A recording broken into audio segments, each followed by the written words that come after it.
Hi అండి. ఈరోజు video వచ్చేసి నిన్న శ్రావణ మంగళవారం పూజ చేసుకున్నాను నేను. దానికి సంబంధించి అన్నమాట.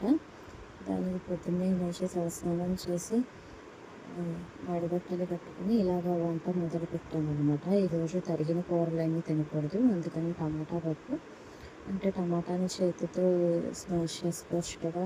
టమాటా గిల్లి పప్పులో వేసుకుని టమాటా పప్పు, చిక్కుడుకాయల కూర, చిక్కుడుకాయ అలంకారం పెట్టి కూడా చేశాను. ముందు రోజు బియ్యం నానబెట్టుకున్నాను శనగడి కోసం. ఆ బియ్యం వాడేసాను అనమాట. నీళ్ళన్నీ వాడి కొంచెం బియ్యం ఆరిన తర్వాత శనగడికి పిండి ఆడిపోవాలి. అలాగే శనగలు కూడా ముందు రోజు నానబెట్టుకున్నాము వాయన ఇవ్వడానికి. అన్నీ పక్కన పెట్టుకుని పప్పు పోపు పెట్టేసుకుని తర్వాత కూర చేసుకున్నాను. కూర పప్పు అయ్యేసరికి శనగడి పిండి ఆడేసాను అనమాట. ఆడిస్తే మా అమ్మగారు శనగడి చేస్తున్నారు. బెల్లం, కొబ్బరి, యాలకులు అన్నీ వేసి శనగడి చేస్తున్నారు. ఇది ఏంటంటే ఈ ఏడాది నాకు 10 మంది, అంటే ఒక్కొక్కరికి 5గురు ఉంటారు ప్రతి సంవత్సరం. మాకేంటంటే ప్రతి సంవత్సరం 5గురు పెరుగుతారనమాట. నాకు ఇది 2వ సంవత్సరం కాబట్టి 10 మంది. అందుకని 10 జ్యోతులు చేస్తారు. అలాగే ఇవ్వవలసిన 10 మంది ముత్తైదులకి కూడా 10 చనువులుండలు చేస్తారనమాట. 10 జ్యోతులు నేనే తినాలి కాబట్టి ఆ 10 కలిపి ఒకటి కింద చేస్తున్నారు నాన్నగారు. అలాగే పత్తి కూడా 10 ఒత్తులు చేసుకుని దాన్ని ఒకటి కింద చేసి వెలిగించాలి. అలాగే ఆ జ్యోతి ఏదైతే ఉంటుందో అది పూర్తిగా ఘనమైపోవాలి. ఎందుకంటే దాంతోపాటు తినేయాలి శనగడి. అందుకని పూర్తిగా ఘనమైపోయేదాకా ఉంచుకోవాలి. దాని మీద ఏంటంటే గరిట పెడతాము. గరిటకి ఆవు నెయ్యి రాసి జ్యోతి వెలిగించిన తర్వాత దాని మీద పెడతాం అనమాట. ఆ వేడికి ఆవు నెయ్యికి కాటుకలా పారుతుంది. ఆ కాటుకే ఇంపార్టెంట్ అనమాట ఈ పూజకి. ఆ కాటుక పెట్టుకుంటే సౌభాగ్యం ఉంటుంది. అందుకని కాటుక పారేలా చేస్తారనమాట. అక్షింతలు ఆ గరిట పట్టుకుని ఆ కథ పూర్తయ్యేంత వరకు కూడా అలాగే జ్యోతి మీద పెట్టి ఉంచాలన్నమాట. అప్పుడు కాటుక పారుతుంది. ఇలాగ వంట అంతా అయిపోయింది. నిమ్మకాయ పులిహోర, పరమాన్నం, పులగం అంటే పెసరపప్పు అన్నం, పెసరపప్పు బియ్యం కలిపి ఉంటుంది. అది మహానివేదన కోసం రెడీ చేసేసి పూజకి కావాల్సినవి అన్నీ సర్దుకొని పెట్టుకున్నాం అనమాట.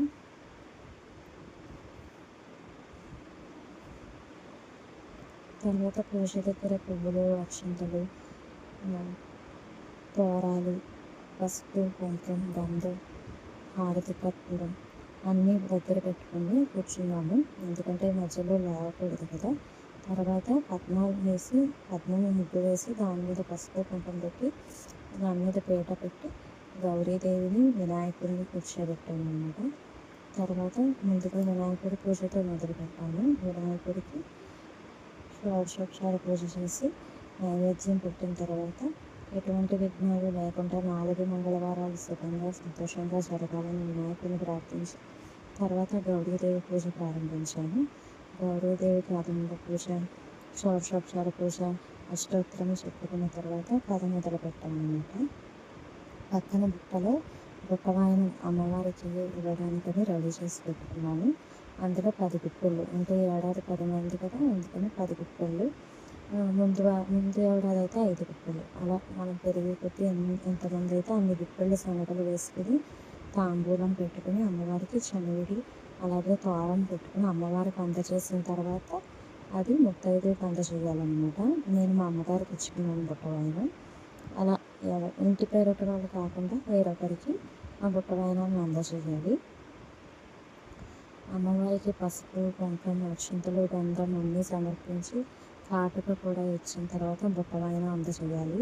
అమ్మవారే అందుకుంటుండగా మనం ఫీల్ అవ్వాలన్నమాట. అలాగే అందజేయాలి. ఆ తర్వాత ఆ వాయనాన్ని ముత్తైదుకి అందజేయాలన్నమాట.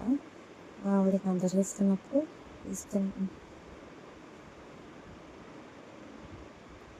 ఆవిడకి వాయనం అందజేస్తున్నప్పుడు ఇస్తున్నమ్మ వాయనం, ఇప్పించుకుంటున్నమ్మ వాయనం అని 3 సార్లు మనమే చెప్పుకోవాలి.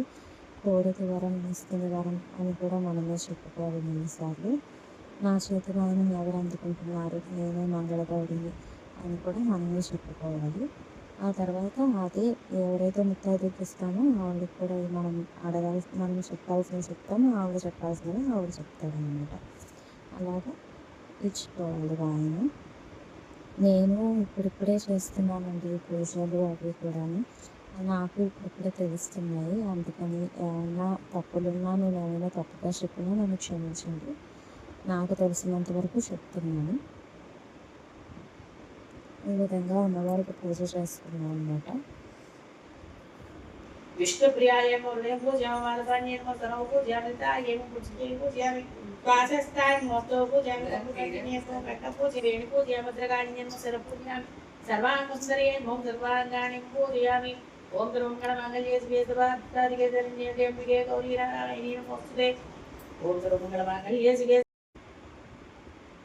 ఇక్కడ మా పాప చిన్న గౌరీదేవి ఇది కూడా పూజ చేసేస్తుంది. నేను ఆ రోజు పూర్తిగా ఆ రోజంతా వీడియో తీద్దాం అనుకున్నాను, కానీ పాప వల్ల కొంచెం కుదరలేదండి. గజిబిజి అయిపోయి కొంతవరకే తీయగలిగాను. మళ్ళీ మంగళవారం నేను పూర్తిగా నేను ఎంతవరకు తీయగలిగితే అంతవరకు కూడా వీడియో తీసి మీకు చూపిస్తాను. అంటే పొద్దున్న నుంచి సాయంత్రం వరకు నా పూజా విధానం, నేను వాయినాలు ఇచ్చుకోవడం, అది కూడా వీలైనంత వరకు ఎంతవరకు కుదిరితే అంతవరకు కూడా మీకు తీసి చూపిస్తాను. పూజ అయిపోయిన తర్వాత 10 మందికి శనగలు వాయినాలు సర్దుకుని అందరిళ్ళకి వెళ్ళి వాయినాలు ఇచ్చుకుని వచ్చి తర్వాత భోజనం చేశాను. ఇలాగ అష్టోత్తర శతనామావళితో పూజ అయిపోయిన తర్వాత కథ చెప్పడం మొదలుపెట్టారు. ఆ కథకి చెప్పాను కదా, అక్షింతలను ఆవు నెయ్యి రాసిన గరిట అది జ్యోతి మీద పట్టుకుని అలా ఉండాలి. కథ పూర్తయ్యేంత వరకు కూడా అలాగే పట్టుకుని ఉండాలన్నమాట. మంజువాసిన్యే నమః మహామాయాయే నమః మహాబలాయే నమః ఐమరుత్యే నమః పాపనాశిన్యే నమః నిత్యాయే నమః నిర్మలాయే నమః వరుడాన్యే నమః ఆన్యే నమః వాగ్యే నమః దుర్గాయే నమః కాత్యాయన్యే నమః కమలార్చితాయే నమః కృపాపూర్ణాయే నమః సర్వమయే నమః సరస్వత్యే నమః అమర సంసేవ్యాయే నమః అమృతేశ్వర్యే నమః సుఖసుఖసాగరాధారసాయ నమః बालाराधित भूपदाये नमः हिरण्मये नमः सूक्ष्माय नमः हरिद्रा कुमाराज्याये नमः सर्वभोगप्रियाये नमः प्रदाये नमः श्रामगणशिखराये नमः कर्मब्रह्ममये नमः अजितादिदाये नमः चिदम्बरशरीरिण्ये नमः देव्ये नमः कमलाये नमः मार्कण्डेय బుట్టవాయనం అన్నది చేసుకుంటే మిగతా ఒకవేళ మనకి మిగతా ఏ ముత్తైదులు బ్రాహ్మణ ముత్తైదులు ఎవరూ దొరకకపోతే 10 మంది బుట్టవాయనం ఒకటి ఇచ్చుకుని కూడా పూజ పూర్తి చేసుకోవచ్చు. మనకి బ్రాహ్మణ ముత్తైదులు ఒక్కొక్కరికి దొరుకుతారు, ఒక్కొక్కరు దొరకరు కదా. అలాంటప్పుడు ఒక్కరికైనా ఇలా బుట్టవాయనం అంటూ అందజేసేసుకుంటే మిగతా వాళ్ళకి ఇచ్చుకున్నా ఇవ్వకపోయినా పర్వాలేదన్నమాట, పూజ సంపూర్ణమైనట్టే అని చెప్తున్నారు మా వాళ్ళు. నాకు అంతే, నాకు తెలిసింది నేను చెప్తున్నానండి.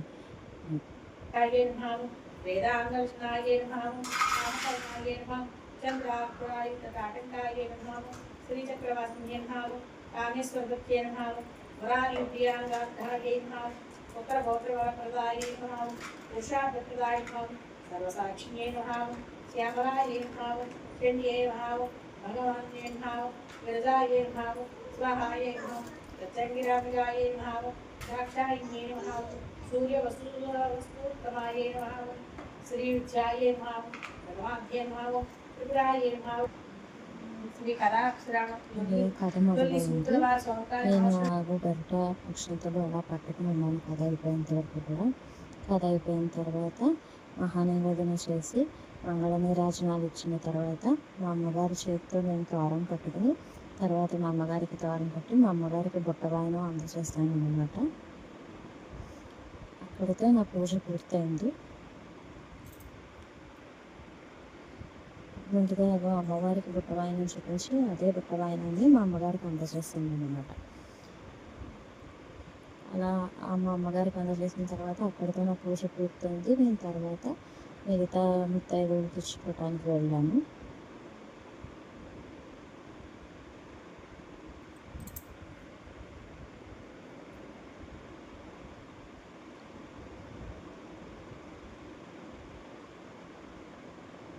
నా వీడియో కనుక మీకు నచ్చినట్లయితే లైక్ చేసి షేర్ చేసి సబ్స్క్రైబ్ చేసుకోండి. Thank you for watching. अप्रदगस्तु अप्रदगस्तु वासी मज्जे मज्जे पानी समर्पयामि